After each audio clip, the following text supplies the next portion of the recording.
नमस्कार, आज की बात में आपका स्वागत है। आज की सबसे इंटरेस्टिंग खबर पाकिस्तान से आई है। पाकिस्तान के प्राइम मिनिस्टर शहबाज शरीफ ने पीएमओ में अपने एक स्पेशल असिस्टेंट की छुट्टी कर दी है। बिलाल बिन साकिब को हटा दिया है। यह बात इसलिए बड़ी है क्योंकि बिलाल पाकिस्तान के पीएमओ में आसिम मुनीर के आदमी थे। बिलाल को मुनीर ने ही पीएमओ में रखवाया था।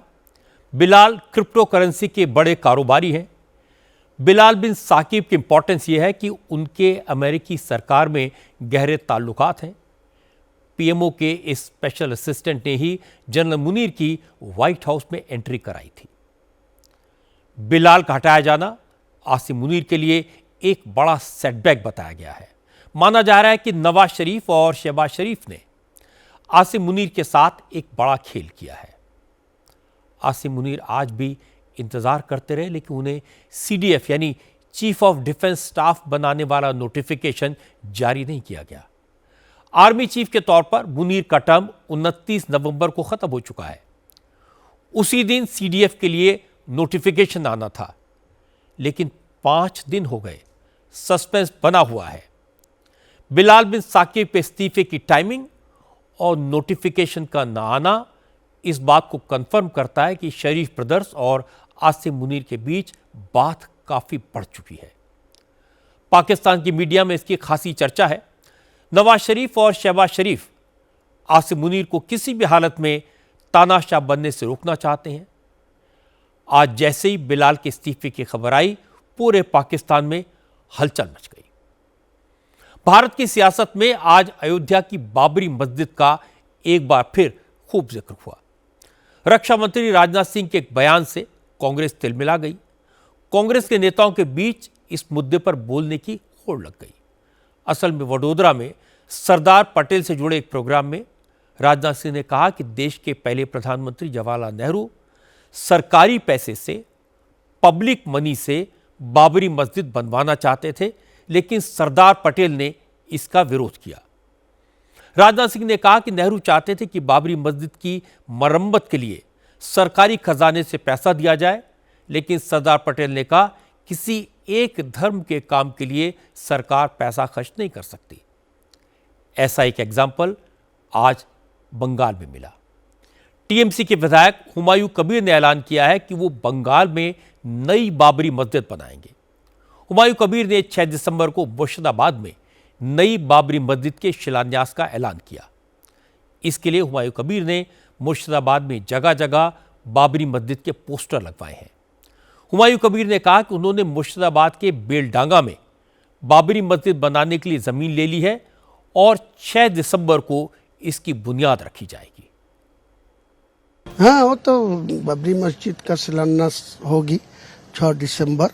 स्टेट का मेरा नेता सब लोग को संहति दिवस भी उद्यापन होगी। मैं यहाँ का बेलडंगा में एक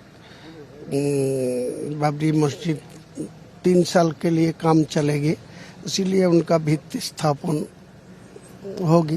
किसको बुला रहे हैं आप उसमें?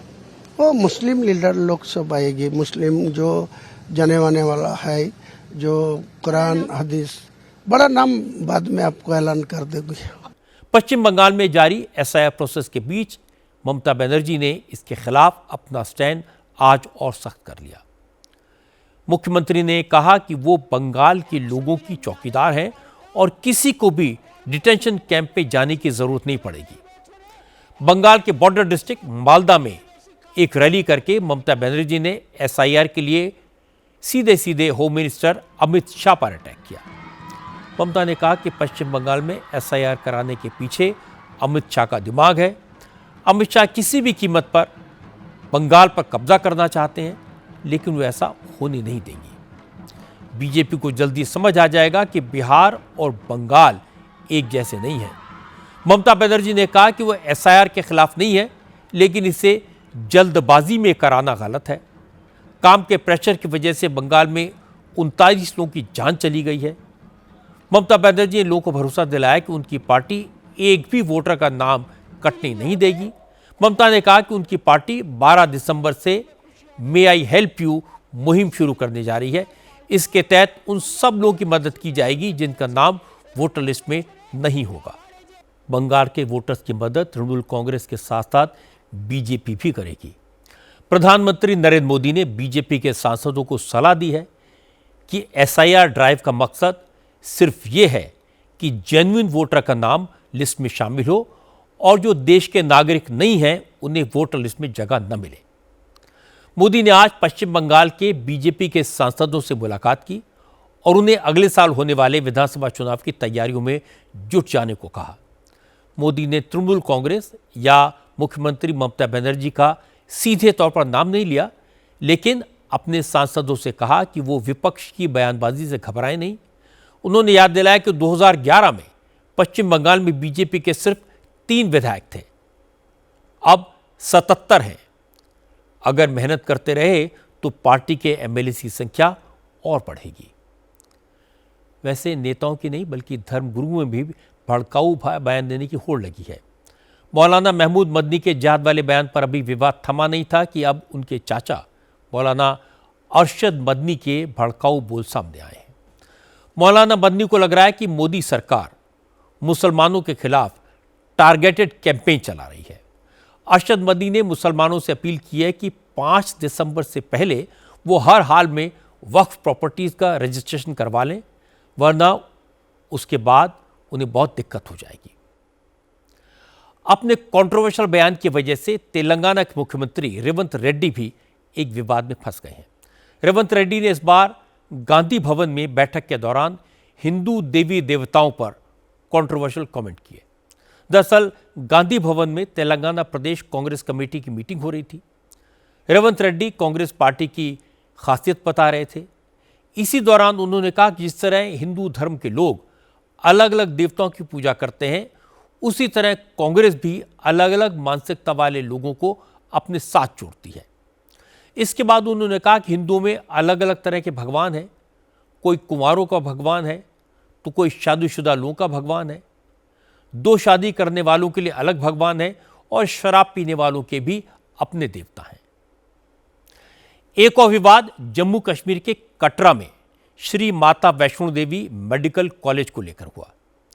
यहां मुस्लिम स्टूडेंट्स के एडमिशन को लेकर हंगामा लगातार बढ़ रहा है।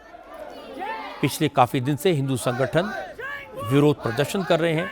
श्री माता वैष्णो देवी संघर्ष समिति इस आंदोलन का नेतृत्व कर रही है।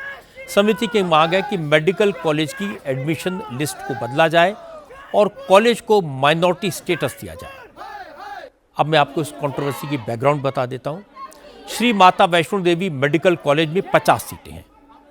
2025-26 सेशन के लिए जो पहली एडमिशन लिस्ट जारी हुई है उसमें 42 मुसलमान, 7 हिंदू और 1 सिख को एडमिशन मिला है। इसी को लेकर हिंदू संगठन भड़के हुए हैं। श्री माता वैष्णो देवी संघर्ष समिति के कन्वीनर सुखवीर मनकोटिया ने कहा कि मेडिकल कॉलेज श्राइन बोर्ड को मिलने वाले दान के पैसे से चलता है। बोर्ड और कॉलेज ने इस भावना का ध्यान नहीं रखा। अगर सरकार अपना फैसला वापस नहीं लेती तो पूरे देश के हिंदू संगठन इस लड़ाई में शामिल हो जाएंगे। अब बात बिहार में चल रहे बुलडोजर की। 10वीं बार मुख्यमंत्री पद की शपथ लेने वाले नीतीश कुमार अब बिहार को संवारने में जुट गए हैं। पिछले 10 दिन से बिहार के हर बड़े शहर में बुलडोजर चल रहे हैं। गैर कानूनी एनक्रोचमेंट और सरकारी जमीन पर कब्जा करके बैठे लोगों के घर और दुकानों को गिराया जा रहा है। 10 दिन में करीब 50 से ज्यादा जगहों पर एंटी एनक्रोचमेंट ड्राइव चली। पटना, बेगूसराय, छपरा, मुजफ्फरपुर, हाजीपुर, सीतामढ़ी, गया, समस्तीपुर और नालंदा के कई शहरों में जिला प्रशासन और नगर निगम की टीमें अतिक्रमण हटाने में जुटी है। एंटी एनक्रोचमेंट ड्राइव सबसे पहले रेलवे स्टेशन, बस स्टेशन और हॉस्पिटल्स के आसपास चलाई जा रही है, क्योंकि इन्हीं जगहों पर सबसे ज़्यादा जाम लगता है। हालांकि सरकार के इस अभियान से कई लोग नाराज़ भी हैं। उनका कहना है कि नौकरी या रोज़गार तो मिल नहीं रहा, वो अपने से रोजी रोटी का जुगाड़ करते हैं। अब सरकार को वो भी नहीं करने दिया जा रहा। और अब बात संचार साथी ऐप की। इस ऐप को लेकर जो सियासी बवाल हुआ, उसके बाद सरकार ने आज अपना फैसला पलट दिया। सरकार ने स्मार्टफोन में संचार साथी ऐप प्री इंस्टॉल करने वाले आदेश को वापस ले लिया। डिपार्टमेंट ऑफ टेलीकम्युनिकेशंस की तरफ से इसकी वजह भी बताई गई। बयान में कहा गया कि अब तक 1,40,00,000 यूजर्स ने इस ऐप को डाउनलोड किया है। पिछले 24 घंटे में ही 6 लाख रजिस्ट्रेशन हुए हैं। इसका मतलब ये कि लोगों को इस ऐप पर भरोसा है, इसकी पॉपुलैरिटी बढ़ी है, लोग साइबर सुरक्षा को लेकर सजग हैं और इसीलिए नागरिकों के बीच इस ऐप की एक्सेप्टेंस बढ़ रही है। ऐप को प्री इंस्टॉल करने के आदेश का मकसद इसे ज़्यादा से ज़्यादा यूज़र तक पहुंचाने का था, लेकिन अब जब लोग खुद ही से डाउनलोड कर रहे हैं तो इस आदेश को वापस ले लिया गया है। असल में संचार साथी ऐप का विपक्ष ने काफ़ी विरोध किया, आरोप लगाया कि साइबर सिक्योरिटी की आड़ में सरकार जासूसी करवाने की कोशिश कर रही है। आज लोकसभा में संचार मंत्री ज्योतिरादित्य सिंधिया ने सारे आरोपों का जवाब दिया। उन्होंने कहा कि ऐप का मकसद लोगों को सुरक्षित रखने, साइबर अपराध को रोकने, इन दोनों चीज़ों का है, लोगों की जासूसी करने का नहीं। देश के कई एयरपोर्ट्स पर पिछले 2 दिन से यात्रियों को बड़ी परेशानी का सामना करना पड़ रहा है। देश की सबसे बड़ी एयरलाइन कंपनियों में से एक इंडिगो ने 2 दिन में 300 से ज़्यादा फ्लाइट्स कैंसिल की हैं। आज ही 100 से ज़्यादा फ्लाइट्स को रद्द किया गया। इंडिगो की तरफ से जारी बयान में कहा गया कि टेक्नोलॉजिकल ग्लिचेस, एविएशन सिस्टम में कंजेशन, खराब मौसम और क्रू मेंबर्स की कमी की वजह से फ्लाइट्स कैंसिल करनी पड़ी। फ्लाइट्स कैंसिल होने की वजह से दिल्ली, मुंबई, हैदराबाद और बेंगलुरु एयरपोर्ट में यात्री घंटों तक परेशान रहे। एयरपोर्ट पर अफरा तफरी का माहौल रहा। इंडिगो ने पिछले 2 दिन में यात्रियों को हुई परेशानी पर खेद जताया। यात्रियों को टिकट का पैसा रिफंड करने की पेशकश की। डीजीसीए ने इस मामले में इंडिगो से रिपोर्ट देने को कहा है।